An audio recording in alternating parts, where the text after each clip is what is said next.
Je croise plusieurs personnes, notamment des hommes, qui viennent au cabinet comme consultants et qui me disent effectuer des explorations, ce qu'on appelle des urbex, ou vouloir le faire.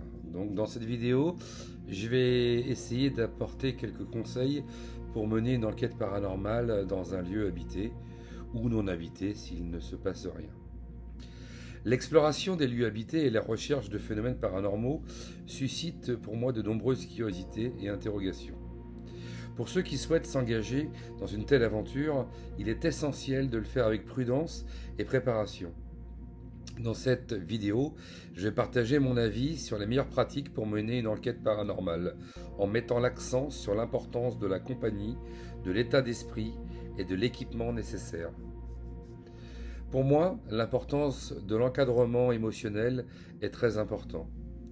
La première règle d'une enquête paranormale bien menée est de ne pas s'y aventurer seul. Il est crucial d'être entouré de personnes de confiance, avec qui l'on partage un lien solide. Ces compagnons doivent posséder un équilibre émotionnel stable, car les expériences paranormales peuvent être déroutantes et parfois angoissantes. Être accompagné de personnes qui partagent une curiosité saine et un respect pour l'invisible contribue à créer un environnement propice à la découverte. L'équilibre émotionnel est primordial dans un contexte où les énergies peuvent être intenses.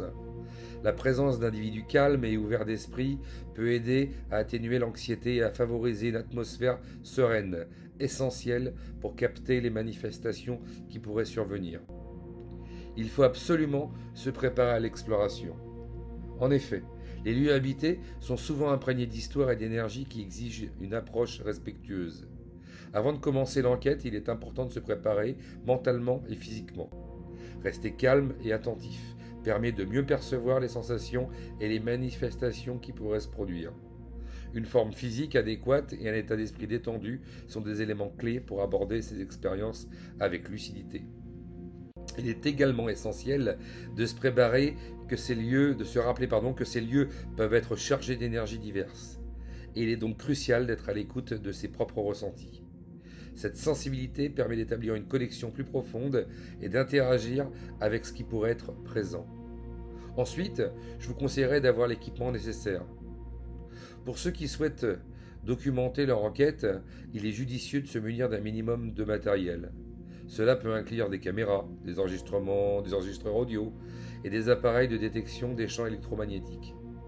Bien que ces outils ne soient pas indispensables, ils peuvent s'avérer utiles pour capturer des éléments intéressants et fournir des données à analyser par la suite, surtout si vous n'êtes pas médium ou si vous n'êtes pas accompagné d'un médium.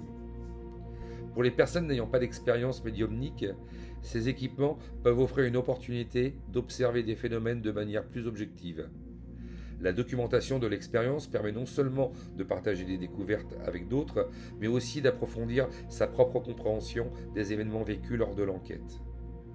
En conclusion, je dirais que mener une enquête paranormale dans un lieu habité nécessite une préparation minutieuse et une approche respectueuse. Être accompagné de personnes de confiance, maintenir un équilibre émotionnel stable et se munir de l'équipement approprié sont des éléments essentiels pour une exploration réussie. En adoptant ces pratiques, les enquêteurs peuvent créer un environnement propice à la découverte et à la compréhension des mystères de l'invisible. L'aventure spirituelle peut ainsi se révéler enrichissante tant sur le plan personnel que collectif.